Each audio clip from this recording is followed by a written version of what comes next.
Hey. Kain po, sinigang na bangus. Siyempre, unahin natin yung masarap, yung tiyan. Naman nga dyan bangus. Iyo, ang taba ng tiyan. Sarap. Magkakamay na lang tayo para masarap yung kainan.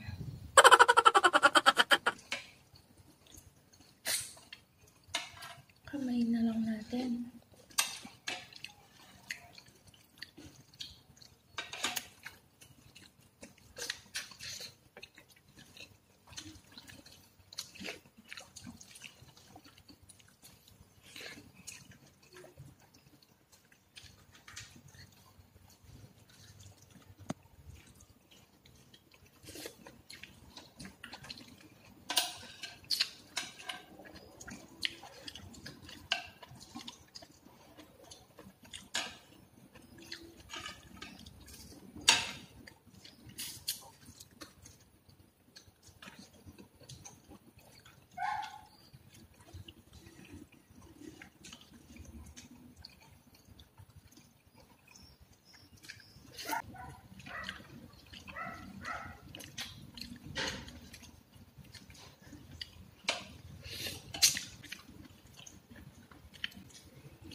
Laban